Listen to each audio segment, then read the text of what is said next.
A mediados de este año, 2025, desde el Centro de Investigación y Educación Popular, Programa por la Paz, lanzamos el libro Dilemas en Movimiento: cómo interactúan manifestantes, agentes estatales y el público en general durante las protestas masivas. En él se recogen los principales resultados de una investigación que fue posible gracias al apoyo del Ministerio de Ciencia, Tecnología e Innovación del Estado colombiano y la Fundación para el Progreso de la Humanidad, Charles Leopold Meyer.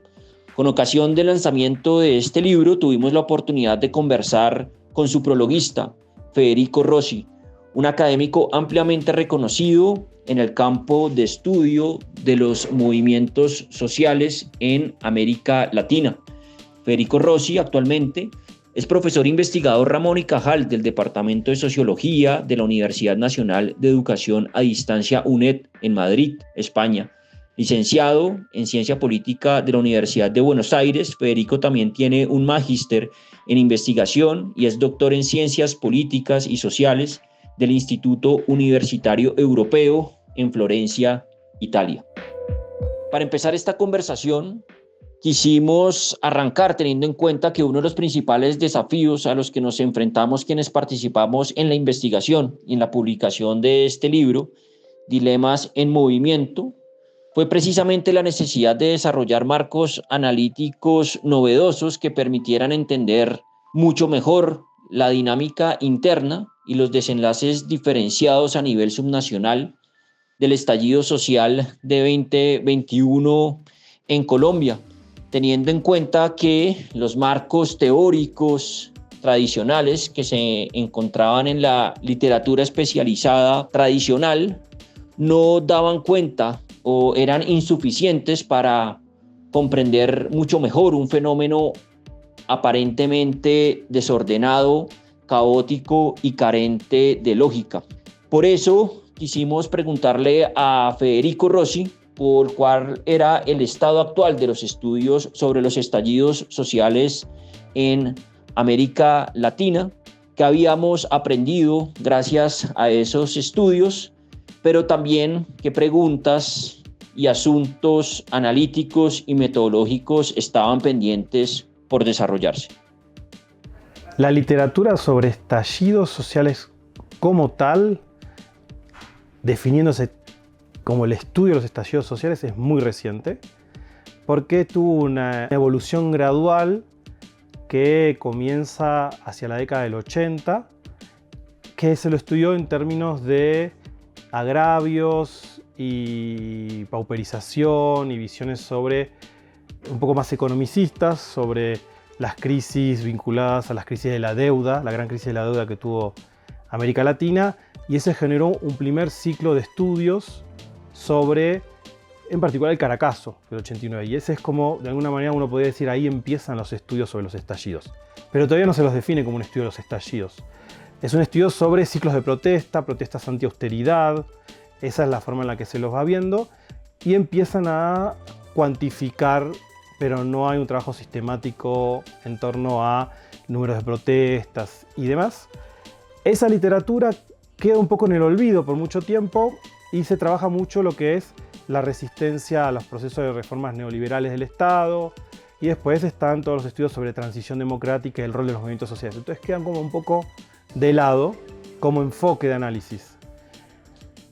Con las crisis en particular del 2001 de Argentina, reemerge una visión sobre el estallido, es decir, todos los ciclos previos que llevan a la crisis del 2001, recupera la idea del estallido social. Inicialmente se lo llamaba las puebladas en Argentina, en literatura argentina, y a medida que emerge como un proceso de sistemático efecto dominó de puebladas, se lo empieza a llamar como un estallido social. Y eso lleva a que algunos de nosotros que estudiamos ese proceso empezamos a buscar alguna literatura de referencia, ¿no? Con qué nos conectamos en el pasado para ver, bueno, obviamente es un evento que tiene una gran novedad para la historia argentina, pero no para la historia latinoamericana. Y ahí hay una gran escasez de literatura para poder establecer esas conexiones, ¿no? Porque venían por líneas diferentes. Los de los 80 son literatura con un enfoque de la teoría de la modernización, o son marxistas, o son de nuevos movimientos sociales, entonces cada uno destacaba cosas diferentes. Y bueno, en los 2000 ya muchas de esas perspectivas empiezan a ablandarse en sus rigideces, hay otras corrientes, está el enfoque culturalista, hay mucha más etnografía. Y entonces en ese periodo abunda mucho la literatura muy cualitativa, muy etnográfica, pero todavía no hay una cuantificación de la protesta, un trabajo sistemático de acumulación de datos de protesta, que empieza a emerger muy interesantemente con el grupo que coordina Federico Juste en la Universidad de Buenos Aires, como un pionero en eso, en Argentina, ¿no? A partir de ahí se vuelve a generar otro hiato en el que pasan como a olvidarse como forma de estudio y emerge el ciclo que uno podría decir de estallidos de la parte pacífico-andina de América Latina, ¿no? En los que están Chile y Colombia como tal vez los casos más relevantes.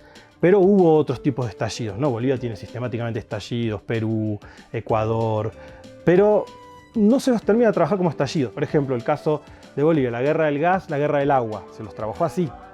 Pero uno puede perfectamente decir, esos son estallidos sociales, ¿no? Tienen las mismas dinámicas. Entonces, en ese marco de procesos de expansión de estas literaturas, se conectan y se desconectan, ¿no? Y retorna con el proceso de Chile y de Colombia, la literatura anual de estallidos, que se referencia a Venezuela, a la Argentina, pero ya ahí sí con un trabajo mucho más sistemático de recopilación de datos de protesta, con un trabajo mucho más cuantitativo a veces, combinado con un análisis cualitativo, pero que busca una visión más global del fenómeno, ¿no? Sí, no solamente cuantitativo, pero más global. Estas literaturas son las que están hoy en día, digamos, más en auge. Todavía no se puede decir que hay como una suerte de subárea dentro de los estudios de movimientos sociales que sea la de los estallidos, pero yo creo que sí es un fenómeno en sí mismo que tiene sus características. En el norte global, de alguna manera, nos intentan ver en torno a la idea de procesos masivos de movilización. Un poco uno podría decir que la literatura de la primavera, lo que se llamó la primavera árabe, entra dentro de las lógicas de los estallidos sociales. Ahí hubo todo un debate. Está quienes lo vieron dentro de la lógica de la literatura de democratización, porque son tentativos de democratización, y están los que lo vieron una visión más de estallido social, con una visión más de economía política, que es la que un poco más domina hoy en día. Entonces, a partir de ahí, se conectaron de diferentes maneras con la literatura latinoamericana en el Medio Oriente. Se conectaron por los que veían algo que pasó en América Latina de una manera, y los que vieron que no son los 80 latinoamericanos, son los 2000 latinoamericanos. Y a partir de ahí empezó a emerger algo que está en este momento sucediendo, en el que estamos comenzando a comparar América Latina y Medio Oriente, ¿no? Como posible emergencia de algún tipo de agenda común. Pero son procesos muy difíciles de estudiar, son de una heterogeneidad y multiplicidad enorme, es decir, por más que trabajemos sobre el estudio de movimientos sociales, no suceden cuando los esperamos, ¿no? Entonces uno no está nunca preparado para salir con el equipo de trabajo a investigarlo, entonces suceden y ahí uno tiene que empezar a decidir qué estrategia va a tomar, y bueno, la academia siempre es media lenta, y hay rigideces, y hay pautas que hay que seguir dentro de los procesos interuniversitarios, y se te puede ir el proceso, ¿no? Entonces, en los 2000 argentinos, uno optó por una dinámica más etnográfica. Eso es lo que abundó. En este ciclo de los 2020 hay mucho más trabajo de recopilación de protesta y que cambió el enfoque en ese sentido, ¿no? Es decir, no es que no hay etnografía, sino que se agregó también eso que no hay datos de Venezuela o Argentina, por ejemplo, de ese tipo. Son datos más especulaciones al respecto, pero no hay una recopilación. Eso también lo que tiene es que fue siguiendo un avance que hay en el desarrollo del estudio de movimientos sociales como tal, o de la protesta, que se fue gradualmente profesionalizando de alguna manera.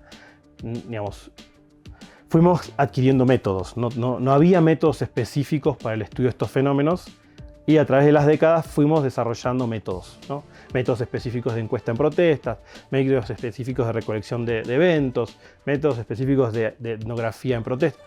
Antes uno no los tenía y bueno, entonces eso es otro resultado que a veces uno se pierde de vista, pero que fue desarrollando esto. Muchas veces importamos enfoques, pero también a veces importamos métodos que están pensados para fenómenos de otro tipo. Es decir, mucho método de estudio de protestas viene importado de Europa para protestas muy organizadas, muy prepautadas, con fecha y hora y autorización policial para suceder. y además que permite al equipo investigador llegar preparadísimo, distribuir volantes ahí, coordinar todo perfectamente y que no haya represión. El estallido social no funciona de esa manera. No hay forma de establecer esos métodos. Entonces nos obligó a innovar.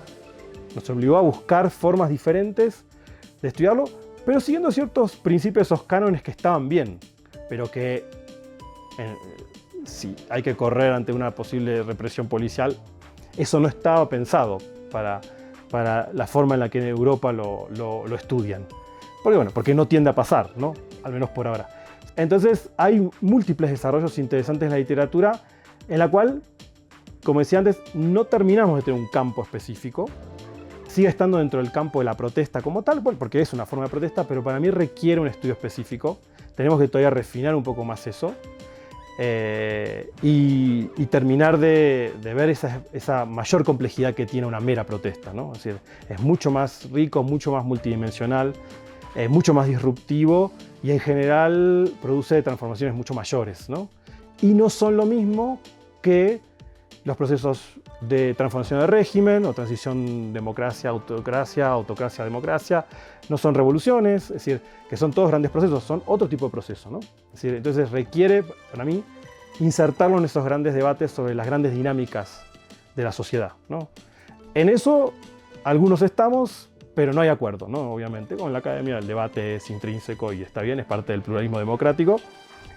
Entonces todavía seguimos con ese debate abierto, ¿no? Pero creo que estamos en la buena senda. En tanto la gente siga produciéndolos, hay material. A propósito de esta observación de Federico Rossi sobre la necesidad de ser precavidos, de no importar ingenuamente teorías y metodologías construidas en contextos geográficos o históricos distintos a los nuestros, quisimos indagar con él cómo veía el diálogo entre las academias del norte y el sur global a propósito del estudio de las protestas en general y de los estallidos sociales en particular, y qué podíamos aprender de ese diálogo más allá de reivindicar un tipo de academia sobre la otra.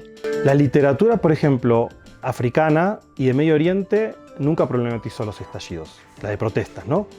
Tanto propia de la región como viniendo del norte. Los trabajó como la forma en la que se trabajó todo tipo de protesta en América Latina hasta la década del 80 más o menos. Mucho más materialista o muy culturalista o descriptiva, ¿no? Y hace muy poco que empezó a emerger algún que otro estudio de otro tipo, pero vienen del norte global. Vienen de académicos que estudian África, pero que están en el norte global. Algunos pueden ser de origen africano y otros incluso no, y que hacen eso. Los primeros trabajos sobre el Caracazo, por ejemplo, en el año 89, en un término que uno hoy podría traducirlo como algo más cercano al estallido, es de académicos norteamericanos y están publicados en inglés. Y ahí hay como un corte que hubo siempre en los diálogos de literaturas, ¿no? Donde las barreras lingüísticas siempre fueron una cuestión, ¿no? Es decir, que se maneja la literatura en español, que se maneja la literatura en inglés o portugués, y escasos diálogos a través de las literaturas, que con los tiempos se fue todo yendo hacia una hegemonía creciente del inglés y un diálogo más universal de ese tipo, pero que también la tecnología favoreció que accediera uno a textos de un lado y del otro, y uno tiene que pensar también que muchos de esos estudios suceden en el norte global porque el norte global es democrático. Y una persona puede decir ciertas cosas que uno dentro de esos mismos contextos no los puede decir, ¿no? Uno está en una situación de una dictadura o una situación de arriesga la vida si dice ciertas cosas.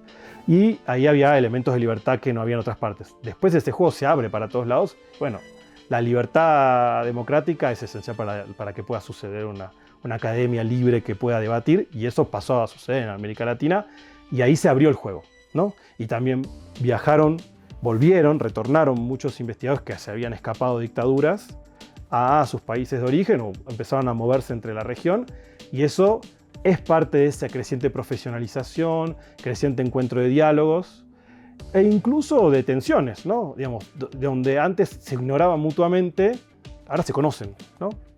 Pero, digamos, yo creo que es un proceso muy positivo, digamos, porque justamente ese movimiento abrió el juego, ¿no?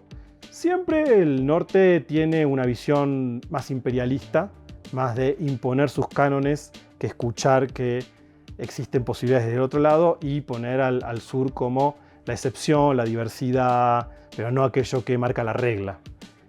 En términos de nuestros procesos de estudio, que son las protestas y los movimientos sociales, el 90% de las protestas suceden en el sur global. Por lo tanto, es decir, la regla está ahí y por tanto si hay que buscar algún patrón, está más ahí. Entonces justifica mucho más teorizar desde el sur. Pero para mí no es la clave teorizar del sur contra el norte, sino que simplemente presentarse en igualdad de condiciones y teorizar. Y se acabó. No importa dónde uno está. Uno teoriza y debate. Como sucede en el norte en realidad entre sí, ¿no? Ambas costas del Atlántico debaten como pares. Simplemente hacer lo mismo. No generar la contraposición necesaria. Si hay que contraponer, y si hay que acordar, y listo, ¿no? Y la clave para mí ahí es la comparación. Hay que trabajar rigurosamente en trabajos comparativos, sistemáticos, que expandan justamente nuestro conocimiento y ser muy, muy rigurosos en la recolección del dato, en la sistematización del dato, cuantitativo, cualitativo, el que sea. No hay ahí uno que sea mejor, sino es el que hace falta según lo que uno quiera hacer. Y a partir de ahí, eso te lo puede poner en cuestión alguna teoría o te la puede confirmar. Y que la refute en un caso no quiere decir que la refuta universalmente. Es decir, esa teoría puede perfectamente seguir explicando Italia y Alemania, pero no más Perú y Colombia. Y no pasa nada. Como lo que uno explica para Colombia no puede ser que uno explique Italia, o parcialmente sí también. Y eso se fue produciendo. Y donde hay académicos más abiertos, hay una voluntad de diálogo mayor, empezó a pasar de un diálogo inverso. No con la literatura de estallidos, pero sí con la literatura general de movimientos sociales, donde se puso en cuestión en Europa, por ejemplo, la idea de la armonía de clases que el estado de bienestar produce, el postmaterialismo como el elemento central de las disputas. Es decir, emergió la crisis y emergió las luchas materialistas y redistributivas y las pujas ideológicas. Y la literatura del norte de movimientos sociales está mirando al sur. Y está mirando mucho a América Latina. Porque en lo que es, por ejemplo, la economía política de los movimientos sociales y los ciclos de movilización contra procesos de ajuste, nosotros somos los pioneros. Nosotros somos, desde América Latina, investigadores que estamos en América Latina o que estamos en el norte, pero que trabajamos en América Latina, somos los pioneros en la teorización y los que más teoría tenemos elaborada al respecto. ¿Por qué? Porque es donde más pasó, más nos dedicamos a investigarlo y hay más años de acumulación. Y el norte está aprendiendo de eso que hicimos. Eso mismo pasa con la literatura de democratización. Es una literatura construida con académicos que estaban en el norte porque estaban escapando de dictaduras, pero que provienen del sur. Entonces es una literatura que no es puramente del norte. Es una literatura pensada para el sur y construida para el sur, que se expande al norte después, cuando estudia Europa del Este, por ejemplo. Entonces esos diálogos a veces es como cuando suceden en inglés, se asume que son del norte y no es tan así. E incluso hay una contradicción que muchas de estas críticas vienen justamente de académicos que están en el norte y producen en inglés. Por lo cual también hay que ahí sincerar este debate, cómo se está produciendo, ¿no? Por el otro lado, la otra parte de la pregunta es si esto de alguna manera determina a los actores del proceso de movilización en algún sentido o los categoriza de tal manera que de alguna manera los haga funcionar de una manera específica. Yo creo que no. Es decir, el debate entre la academia y los movimientos sociales todavía es bastante pobre y es más culpa nuestra. No terminamos de construirlo como herramienta realmente útil y somos bastante crípticos en la forma de hacerlo. Entonces, y bueno, producir en inglés también es una barrera. Entonces, ahí hay a veces mucha menos influencia a la que creemos y que la influencia va más bien dentro del campo mismo de los movimientos, dentro de debates que hay teóricos dentro del mundo de movimientos. Y ahí hay otra contribución que se produce muy fuerte desde la literatura de América Latina, me parece, que es que tenemos mucha mayor tradición de reivindicar como un par equivalente el intelectual del movimiento, ¿no? Que en el norte está generalmente subestimado. No es considerado un par que puede dialogar. Por eso hay mucha más tradición de publicación de libros en América Latina de intelectuales de movimientos, que se los publican en editoriales de la misma relevancia o en las mismas de los académicos, y de debate, de ida y vuelta. Y eso no es tan común en el norte. Empezó a pasar mucho más tarde, post-crisis del 2008, que empezaron a tener ese tipo de diálogos, Lo habían tenido en la década del 60, pero lo perdieron en el medio. Y acá hubo un sistemático trabajo de ese tipo. Y como algunos de ellos también estudiaron, y entonces tienen categorías de la academia, las mezclan. Y eso es un enriquecimiento enorme que tenemos también. Que nuestras fronteras, academia, mundo político, son más fluidas. Entonces ahí hay un trabajo mucho más rico también. Entonces hay muchos enriquecimientos que van y vienen en múltiples direcciones. El norte es mucho más exigente en lo metodológico, muchas veces, por una tradición diferente. Y eso lo fuimos de a poco absorbiendo y ayuda a que no padezcamos una suerte de síndrome de observador privilegiado, digamos, de porque tenemos el fenómeno al lado, lo sobredeterminemos descriptivamente, porque nos sucede siempre acá al lado todo, y tengamos un poco de herramientas para poder clasificar y organizar lo que estamos viendo, ¿no? Entonces hay diálogos que van y vienen. Yo creo que estamos en una etapa bastante amplia que se está expandiendo ahora justamente a Medio Oriente en particular y un poco menos, pero también al resto de África.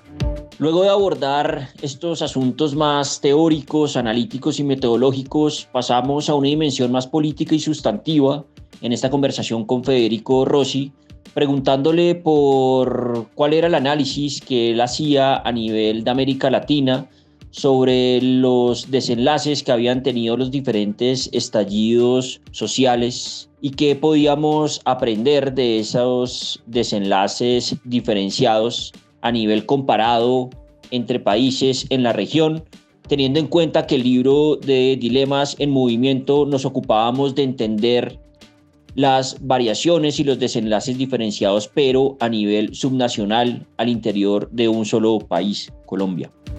Hay que primero comprender que el estallido social tiene esta característica de multidimensionalidad de actores en un cuestionamiento integral a la élite política y a veces también a la élite social, cultural, económica, ¿no? Por lo menos es a la política y en general se expande a las otras esferas.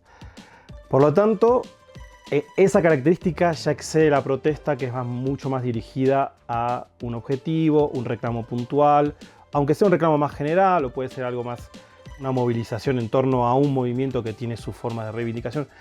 Esto engloba una multiplicidad de actores con reclamos, agendas, proyectos e incluso activistas individuales que algunos ya tienen tradición y otros ese día se comienzan a ser activistas. Es su día fundacional como activistas, por ahí para toda la vida o tal vez por única vez en su vida. Y que todo eso se engloba en una dinámica donde se entremezcla lo organizado con lo espontáneo, lo coordinado con lo ya aprendido, la búsqueda de justamente transgredir para poder poner en cuestión ese orden establecido por las élites, con una lógica de autocontención y a la vez expansión de esa demanda. Por lo tanto, son procesos que no tienen un rumbo predeterminado, ¿no? Tienen un claro origen. Siempre, de alguna manera o de otra, hay algo que hace intolerable la situación preexistente de los perdedores del modelo de desarrollo existente en ese momento. Pero eso no necesariamente es algo material. Obviamente, parte del problema es material, pero eso que lo hace intolerable puede ser algo que venga desde una decisión específica política muy concreta que pauperiza abruptamente a la población, pero también puede venir de un agravio a la dignidad del otro, un maltrato colectivo a un sector que venga desde la élite o una expresión muy burda desde el sector de alguna de las élites de su descarado poder, ¿no? Lo que yo diría es donde hacen patente el tentativo plutocrático que hay de un sector.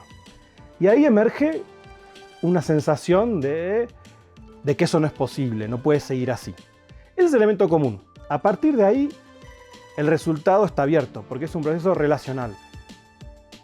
De un lado surge eso puede estar con más o menos claridad, depende de la capacidad y experiencia política de los que están involucrados, y del otro lado emerge la disrupción, hay que controlarla, y aparece el elemento del orden, la represión, la deslegitimación del actor, y esa tensión no está resuelta y va a ser un proceso que puede ser diverso territorialmente, comunificado, y va a depender mucho tanto de las características de la estatalidad de cada contexto, si son estados más centralizados, más descentralizados, de su geografía, si son geografías que favorecen la expansión o generan conglomerados de guetos sociales muy aislados, entonces desfavorecen la coordinación, es decir, de la experiencia previa y la capacidad que hay organizativa de la sociedad previa a la existencia del estallido, es decir, los niveles de organicidad de la sociedad, si son ya previamente existentes múltiples formas de organización que se venían desarrollando de otra manera y que son herramientas que existen y experiencias existentes, o hay una situación mucho más atomizada,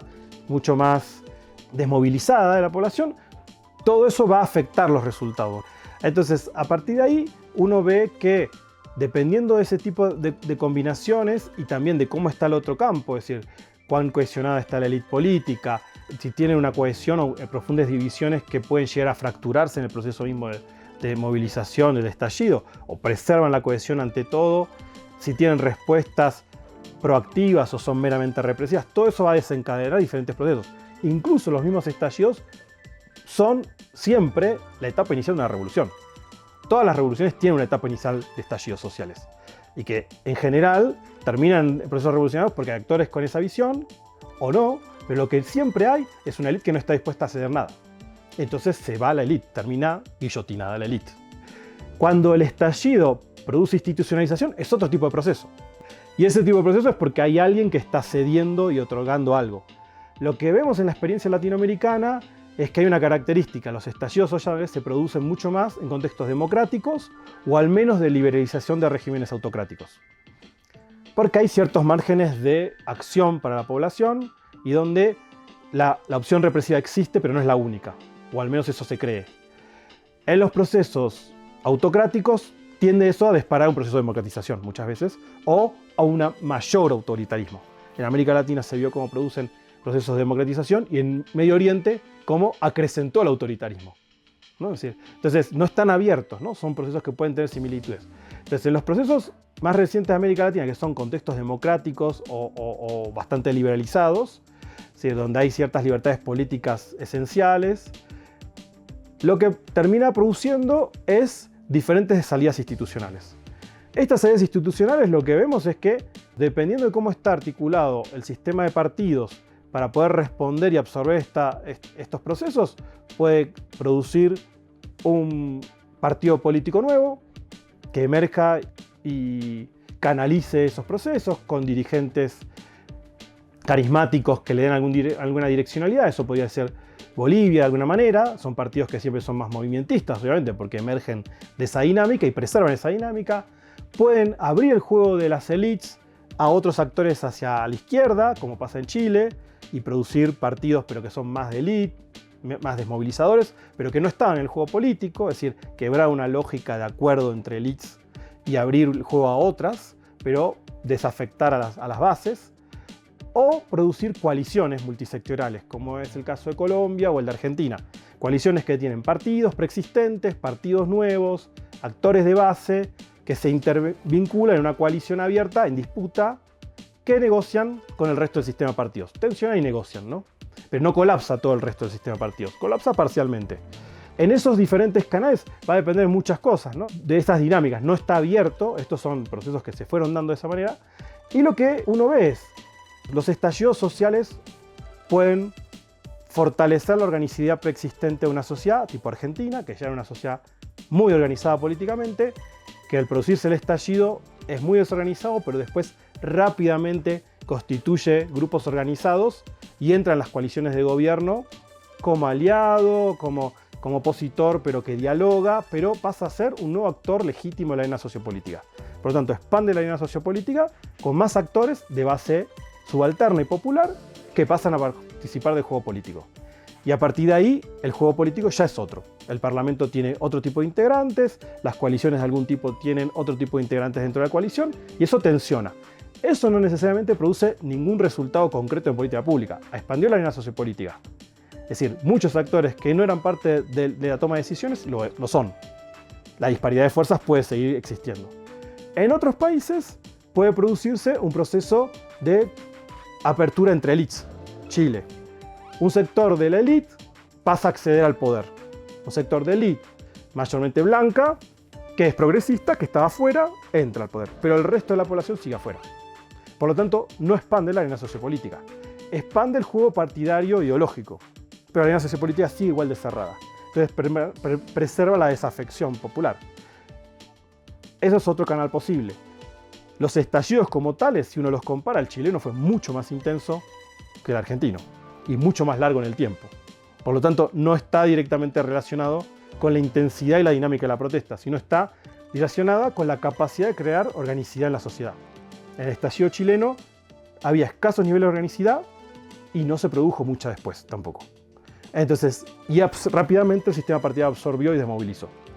En el caso argentino, eso no fue posible. Los niveles de organicidad eran tales que el sistema partidario, a pesar de que intentó desmovilizar, no pudo. Y tuvo que entonces negociar. Yo veo a Colombia más cerca del caso argentino. Está con algunos elementos del caso chileno, pero mucho más cerca del caso argentino.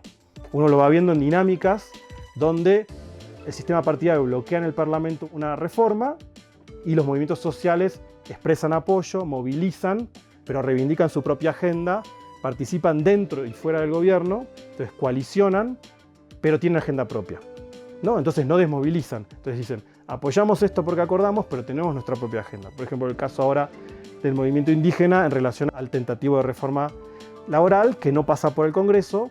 El movimiento indígena dice que va a apoyarlo en movilizaciones esa reforma, si la quiere hacer por consulta popular o intentarlo de vuelta en el Congreso, pero que tiene que primero cumplir una agenda de reivindicaciones que le habían prometido. Ese tipo de relación es más parecida a la de Argentina, a la de Bolivia y no la de Chile. ¿Y qué tiene? Esas son procesos de expansión de la arena sociopolítica. Ahí lo que tenemos es un actor que antes no estaba. Existía, pero no estaba legitimado como un actor que tenía voz y tenía derecho a participar en el juego político, a establecer su agenda y a negociarla. Esa negociación puede ser de mera tensión, pero existe, ¿no? Antes era simplemente un sujeto que está allí y que hay que hacer alguna política pública tecnocrática, resolverle la vida y listo. Entonces, ese es un cambio enorme. Eso, en general, es poco percibido por los mismos actores que están en el proceso político. Muchas veces hasta incluso lo ven con frustración, porque movilizan mucho y ven que las cosas no pasan tan rápido como movilizan. Pero eso es un legado que queda en el largo plazo en general. Eso tiende a quedar más allá de quién está en el poder de turno, si es un aliado o no. ¿No? Es decir, cuando se va el aliado de turno en la institucionalidad, esa capacidad organizativa que hay permite defender agendas conquistadas, sostener nuevas agendas, y a veces pasa cosas increíbles como pasaron en otros países que cuando emergen gobiernos más hacia la derecha que quieren revertir políticas, como tienen enfrente ya un actor legitimado, como uno con el cual hay que negociar, tienen que negociar aunque no quieran. Y entonces uno encuentra que se constituyen ministerios, áreas del Estado, que no se pueden cerrar. Por más que el actor que está ahora en el Estado, desde el mundo partidario, viene de otra extracción ideológica y desearía cerrarlas. Pero no puede. ¿Por qué? Porque es como la misma historia que tuvo el movimiento obrero. Quiera uno o no, existe y hay que tener un ministerio de trabajo, ¿no? Usándolo para lo que uno quiera, pero tiene que estar. Bueno, lo mismo empieza a pasar. Cuando se amplió la arena sociopolítica, ya no es posible cerrar áreas del Estado que lidian con ciertos actores. Y uno lo ve hasta en el caso extremo de Milei hoy en día. Milei cierra todos los ministerios, casi, y los fusiona todos en uno, que le cambia el nombre, pero es el Ministerio de Desarrollo Social, que es el ministerio que emerge producto del estallido social. Le cambia el nombre, pero ese ministerio no lo puede cerrar, porque se tiene que necesariamente articular con el actor movilizado de la sociedad. Porque, bueno, el Estado requiere también orden, ¿no? Entonces esa tensión está. Entonces, en el ciclo de estallidos actuales yo veo esta misma dinámica, ¿no? Obviamente con la diferencia temporal que hay de algo que sucedió hace menos tiempo, es decir, el caso colombiano en esa dirección, el caso chileno en otra dirección, y después uno podría tomar como un caso de estallido fracasado de alguna manera, que sería Perú, ¿no? En el cual estalla todo. Sistema institucional, estalla la sociedad, no logra organicidad, el sistema institucional no logra respuestas y se autobloquea, bueno, y eso entra en una lógica en la cual nada puede reemplazar a nada, ¿no? Obviamente, eso es otra dinámica posible, que la misma literatura, por ejemplo, hasta que pasó lo de Perú no lo había considerado como una opción posible. No, pero eso también es lo que nos muestra. Sí, es el mismo desarrollo de la historia y la creatividad humana la que nos va empujando a ver cómo entenderla, ¿no? Entonces, tenemos recorridos posibles, ¿no? Yo creo que, digamos, visto desde la posibilidad de crear una sociedad más inclusiva y democrática, es decir, una sociedad donde se viva en libertad con dignidad, el recorrido que tiende a producir mejores resultados en ese sentido, más cercanos a ese sentido, son las coaliciones multisectoriales con actores de base popular y actores partidarios que tensionan y negocian y que a veces parecería que se odian y siguen juntos, pero porque justamente no abandonan sus agendas, pero coalicionan. Y aceptar que ese es el pluralismo democrático, que hay que aprenderlo, y que ese pluralismo es una tensión permanente. Y la cuestión que lo hace democrático es el que en el desacuerdo siguen juntos. Es decir, no hay que lograr un puro acuerdo total. Y seguir esa dinámica permanentemente, ¿no? Es decir, y abrir el juego de esa manera permanentemente en la búsqueda de ir logrando resultados de esa manera. Es un recorrido largo, pero que preserva la arena abierta, que es la clave, ¿no? Porque, digamos, obviamente lo que tenemos en el periodo contemporáneo, no solo en América Latina, pero a nivel global, es una reacción plutocrática. Y en América Latina se podría explicar por este ciclo de ampliación de arenas sociopolíticas. Es decir, justamente estas masivas ampliaciones de arenas sociopolíticas que fueron sucediendo en la región están produciendo reacciones plutocráticas, ¿no? Están produciendo reacciones de tentativas de volverla a cerrar. Y si estos movimientos están organizados y tienen agenda propia, pueden resistirlo de alguna manera. Si no, bueno, se pierde mucho de lo logrado. Al margen de si lo lograron o no, los estallidos sociales caóticos y desordenados fueron esfuerzos de los sectores populares por ampliar la arena política en América Latina. Y como bien señaló Federico Rossi, esto también provocó una reacción de ciertos sectores políticos que no solo han querido mantener el statu quo actual, sino que han querido avanzar hacia unas agendas mucho más conservadoras y restrictivas en materia de derechos. Por esa razón quisimos preguntarle y conversar con él también cómo él veía la tensión que pueden estar navegando varios de los sectores progresistas y populares de la región acerca de si deben más bien resistir la embestida autoritaria de estos sectores políticos más conservadores o continuar empujando hacia nuevos derechos aún no conseguidos en este esfuerzo por ampliar aún más la arena política en la región. Yo creo que hay que separar lo que son los logros institucionales, que son la punta del iceberg, y los logros sociales y culturales, que son la gran densidad social, ¿no? Los movimientos sociales a veces buscan ambos y a veces buscan alguno de esos. Los que están vinculados a estallidos sociales expresan deseos de transformaciones que son más bien esta densidad debajo del agua del iceberg, pero que el Estado solo puede responder con políticas muy puntuales y por eso siempre genera insatisfacción, porque es muy puntual y el reclamo es mucho mayor. Entonces, ahí se producen avances que son muy difíciles en la institucionalidad de ir lográndolos y que son muy fáciles de revertirlos. Pero hay que ver también qué pasa en esa otra densidad gigantesca que hay detrás. Los movimientos pasan por ciclos de latencia, donde uno puede ver que dice, pero ¿cómo? Esta agenda que costó tanto lograr ha sido un plumazo, lo sacaron y nadie reaccionó. Y esta otra y nadie reaccionó. Y de golpe pasa esa tercera y reacciona todo el mundo. Y ahí siempre está este deseo de explicarlos con el espontaneísmo. Y no, están en esa latencia y si justamente estos procesos de movilización que se van acumulando a través del tiempo generaron verdaderamente algún impacto en la sociedad, es que hay un entramado organizativo que cuando está en condiciones va a reaccionar y va a generar algo. Y puede ser que esa primera política no fue suficiente, la segunda todavía no, creían que la podían resistir por aquí o por allá, y tal fue demasiado agravio. Y entonces, en ese contexto hay que verlo, ¿no? Es decir, el trabajo tiene que estar en esa densidad orgánica de la sociedad. Lo que tiene que quedar como legado es eso. Lo que sostiene el largo plazo es eso. Después puede haber conquistas que se van a, lamentablemente, revertir, y hay otras que se van a modificar parcialmente, y hay otras que van a costar mucho más de lo que se creía lograrlas. Y ese es el juego democrático también, ¿no? Porque también la democracia está constituida por múltiples actores e intereses, y las transformaciones grandes tocan muchos intereses y hay que lograr negociarlos.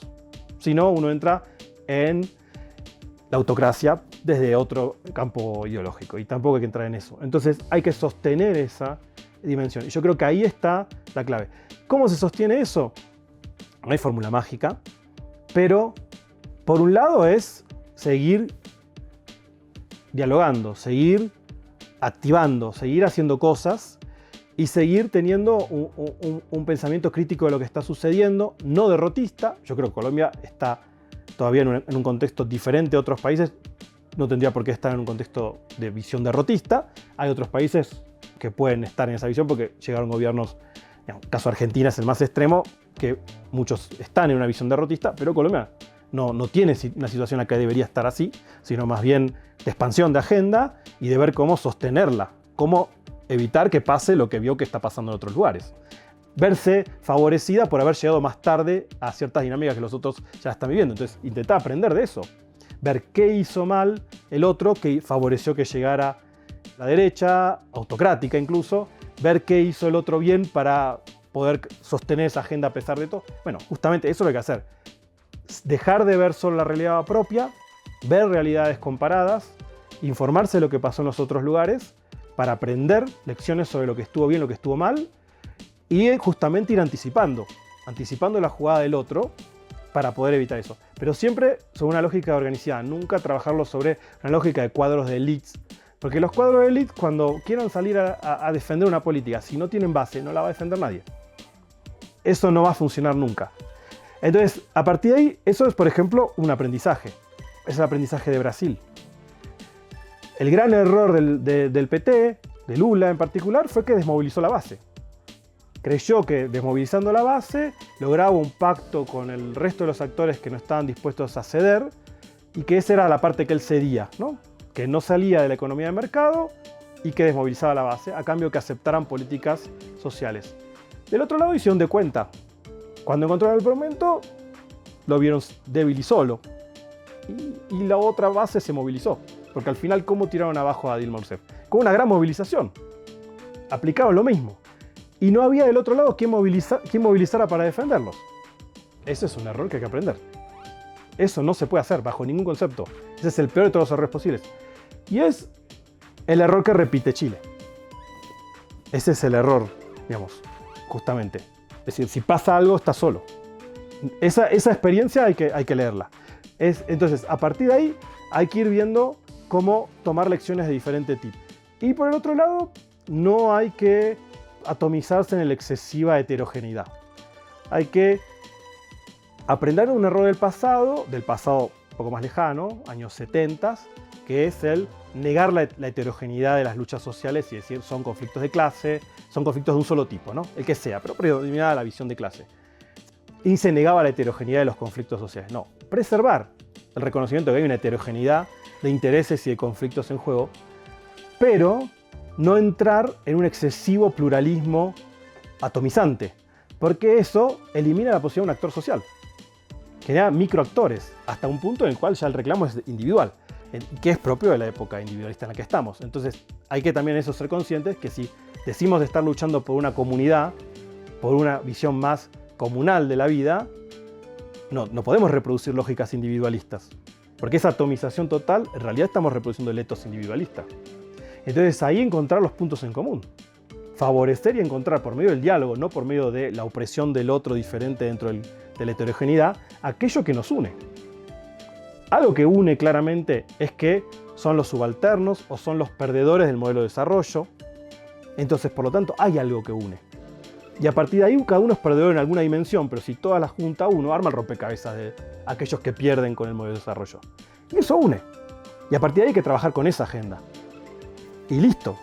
Porque si no, lo que hacen del otro lado es atacar individualmente y aisladamente cada elemento, y el otro sector, como no es el propio, no lo defiende. Y cuando llega al último, ya no hay nadie. Entonces, por ejemplo, lo que está emergiendo en algunos países son clásicos históricos, no son novedades organizativas. Es una tradición de lucha histórica y son las coaliciones antifascistas. Eso une una coalición contra algo. ¿Qué pasa? Eso es cuando uno está en la defensiva. Pero ahí está la tensión. ¿Cómo hago? ¿Solo defiendo o propongo agenda? Lo que pasa es que uno lo que hace es las dos cosas a la vez. Ese es el tema, porque cuando uno está diciendo yo no quiero perder esos derechos, estoy diciendo yo quiero esos derechos también. No estoy solo diciendo que no los quiero perder, sino que los quiero.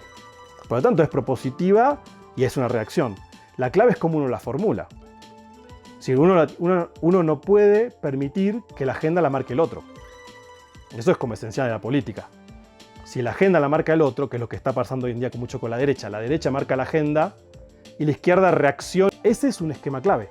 Para poder marcar la agenda hay que tener agenda. No hay que olvidarse de eso. Entonces, Colombia está hoy en un momento en el que puede terminar de armar su agenda y está muy preparada para no necesariamente vivir ese ciclo. Porque no es obvio ni necesario que uno viva lo que vive otro país. Si uno lo anticipa y reacciona, puede no vivirlo y tener la fortuna de tener otra dinámica. Entonces, ahí hay que tener agenda y hay que tener cohesión, sin negar toda esa diversidad.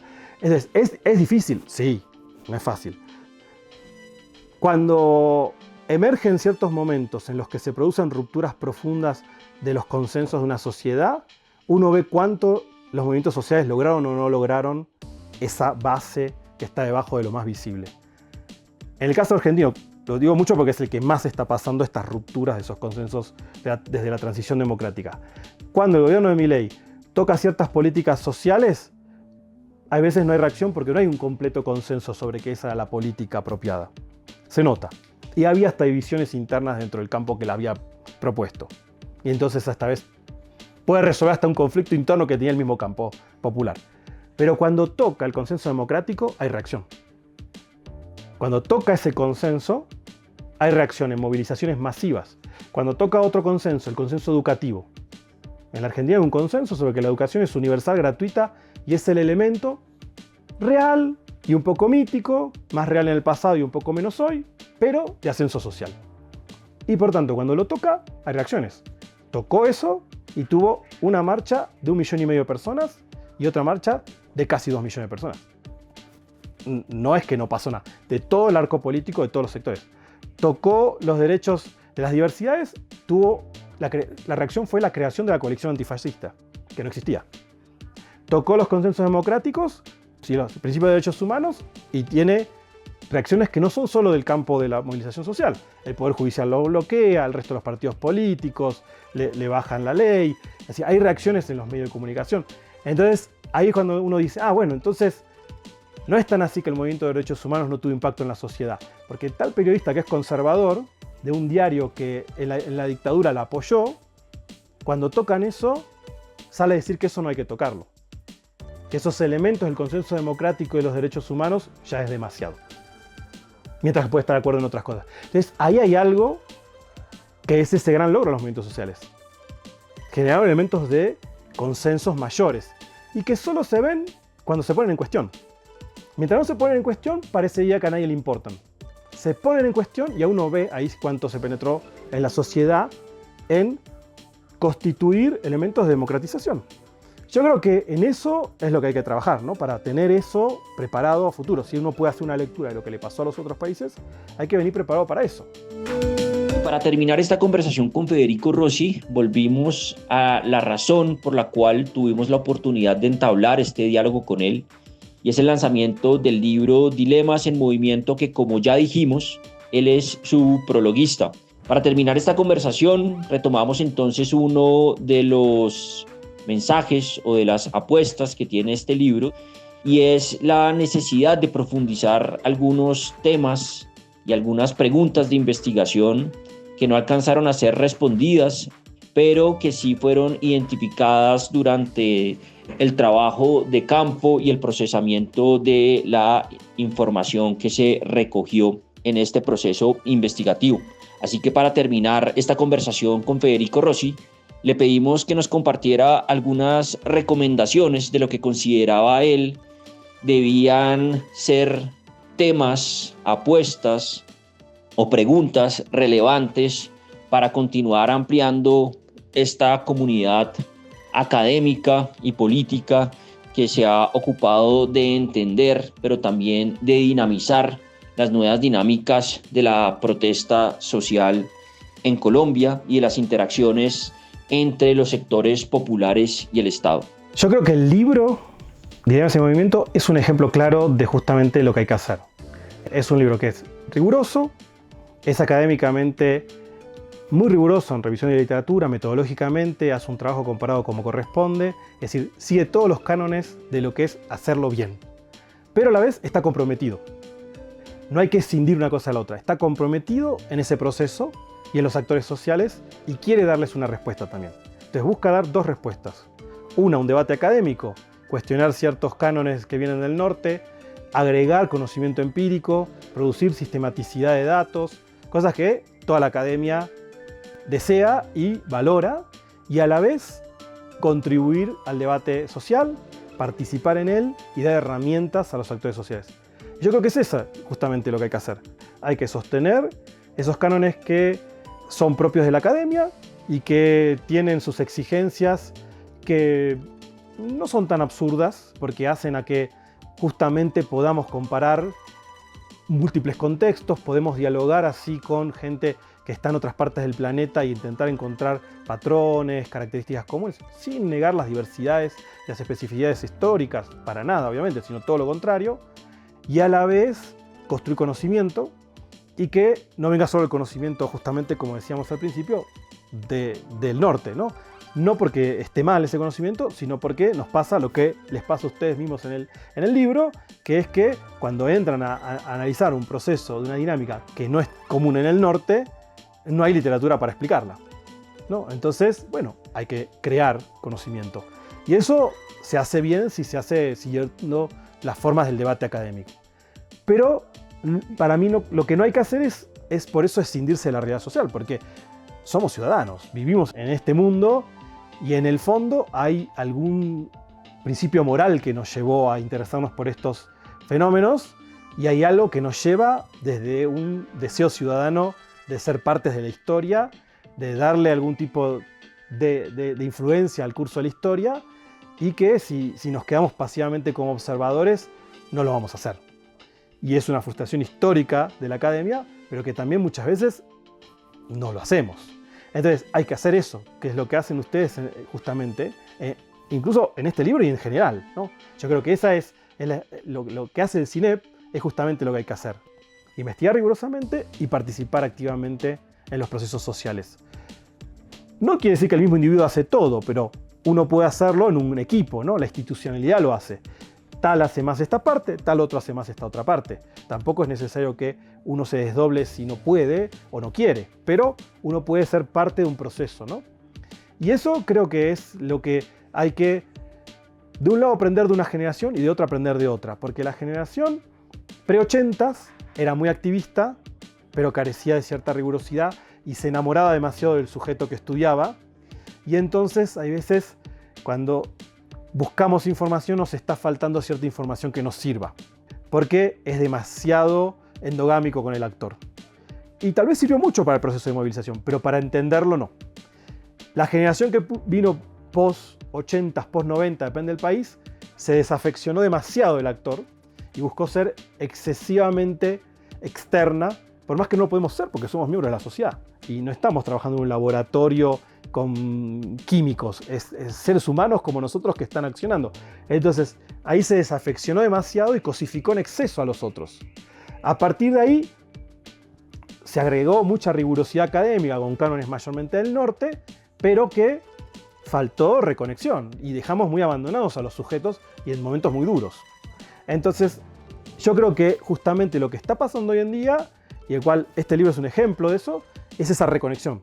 Y yo creo que eso es lo que hay que hacer. Y ese es el camino, es decir, hay que sostener eso permanentemente. Siempre preguntándose por qué y para qué investigo lo que investigo. La respuesta puede ser, bueno, no, porque en este debate teórico, digamos, lo puedo enriquecer con tal concepto, tal entendimiento de la realidad. Y también porque me angustia que tales personas se están muriendo de hambre. Y que hay algo que hacer. Y está al mismo nivel de legitimidad. Es decir, y uno tiene por ahí una urgencia más inmediata, el hambre es inmediato, y el debate académico es mucho más de largo plazo, es un diálogo extenso, y uno maneja esas dos temporalidades. Para mí, ese es el camino. Hay que sostener eso sistemáticamente. En el estudio de movimientos sociales como en el estudio de cualquier dimensión, incluso, de la realidad social.